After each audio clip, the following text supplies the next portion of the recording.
Jim Rogers, historicus, miljonair, investeerder, schrijver en globetrotter, opereert vanuit New York. Marc Faber, econoom, verzamelaar, vermogensbeheerder, schrijver en beleggingsadviseur, werkt in Hongkong en woont in Chiang Mai in het noorden van Thailand. Beiden hebben wereldfaam opgebouwd als rake voorspellers van mondiale economische ontwikkelingen. Niet van achter de computer, maar door zich steeds weer ter plekke te gaan informeren. Daarom vlogen zij in het weekend waarin de Europese Unie zichzelf uitbreidde met 10 nieuwe lidstaten naar Nederland. Vol vragen over de toekomst van het nieuwe Europa.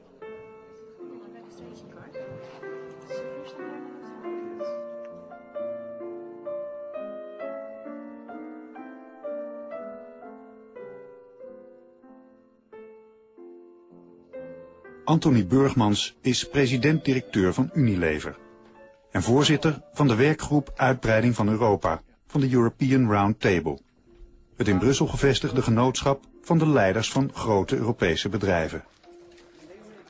In zijn hoofdkantoor in Rotterdam staat Burgmans klaar om de degens te kruisen met Rogers en Faber, de barometers van de wereldmarkt.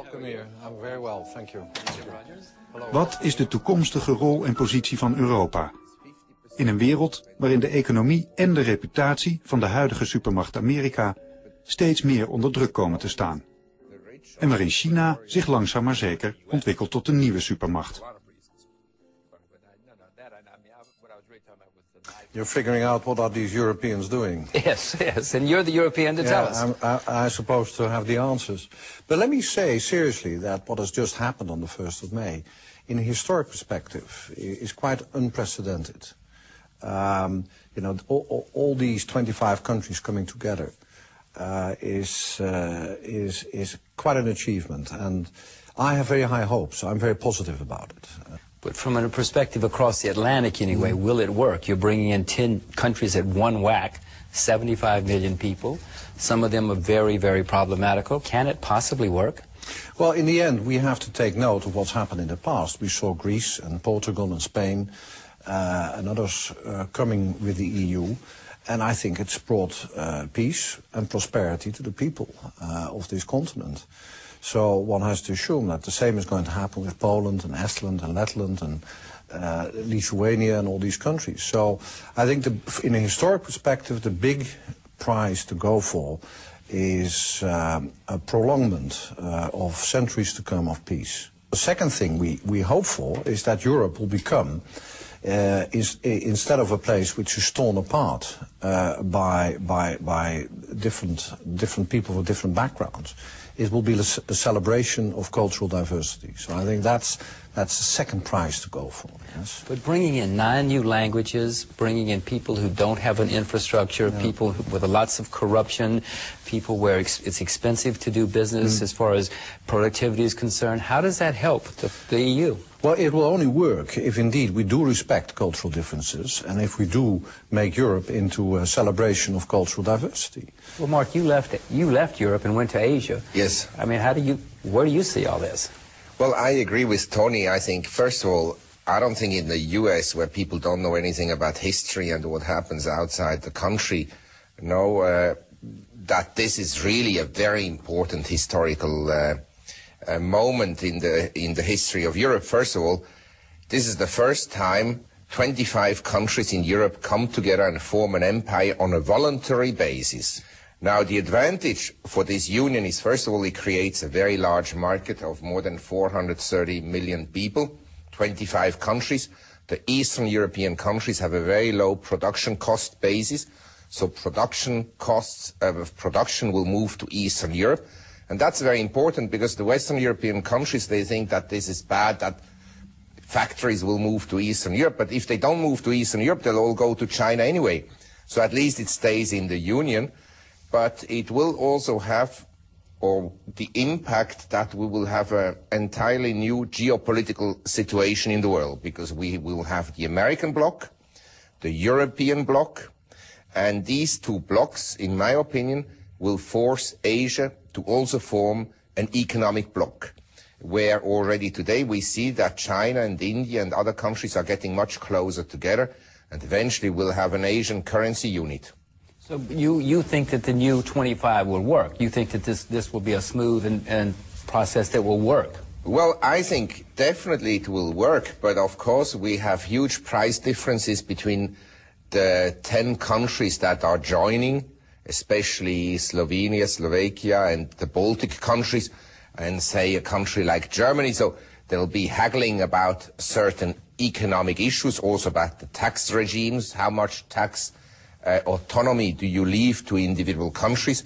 But I can assure you, in Switzerland we have 22 cantons.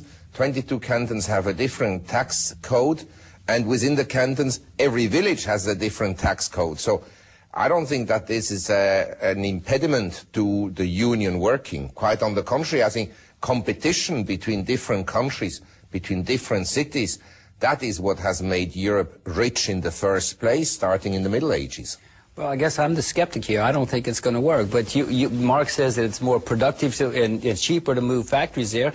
Have you all moved factories there? You're head of the European Roundtable. Well, we have already invested for more than a decade in Eastern Europe. So, yes, and we are using these factories also to source our markets in Western Europe. Obviously, it will enhance competitiveness in Europe. On your question whether it will work, yes, it will work. But as usual, nothing is simple in Europe. So there will be a lot of dust around. There will be a lot of complexities. But General Electric bought a light bulb factory in Hungary. Been making light bulbs for 100 years, and they could not get productivity. They could not get profitability out of that old communist light bulb factory.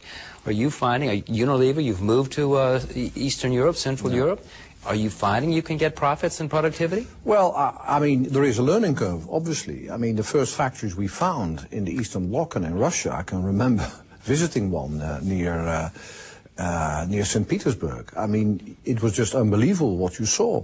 But I've been back recently, and that I was talking about 14 years later. And, you know, you see a complete transformation. And we now have a tea factory close to St. Petersburg, which is one of the most efficient in the world.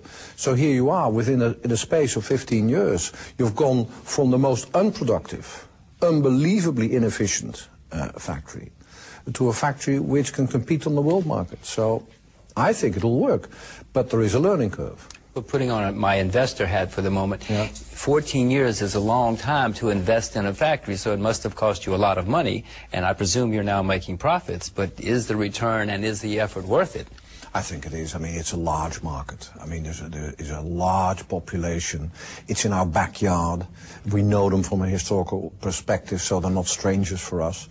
And one can expect, and that is the third prize, apart from cultural celebration and peace, the third prize is increase in welfare, increase in standards of living. But all these countries have huge deficits, gigantic deficits. Poland has 20% unemployed. Hungary has 10% unemployed. How does this, there's no infrastructure in that part of the world. How does this help? You have to translate 85,000 pages of regulations into 9 new languages. Maltese? I mean, who's going to translate this stuff into Maltese? But I want to tell you, when China opened up, China didn't have anything in terms of infrastructure, and it was terribly backward compared to Hong Kong. And if you look today, Hong Kong hasn't, let's say, done particularly well over the last 10 years, and across the border in China we had huge increases in the price of real estate, tremendous development of infrastructure throughout the country. And if you look, when you already talk about investments, as you did before, in Eastern Europe, the stock markets have done fantastically well over the last 2 years, and real estate has also moved up in some cities such as Prague fairly dramatically, and that will continue from here on. I would, for instance, rather buy real estate in Eastern Europe, including the countries that may join later on the Union, such as Romania, than real estate, say, in Germany or in Switzerland, where prices are very high. In fact, as a Swiss, I tell you, I feel ashamed for my country that we will not join the EU and haven't joined yet. I think your country's making the right decision, but that's why we're here to find out. I hope you convince me before it's over. When East Germany joined with West Germany, weren't there lots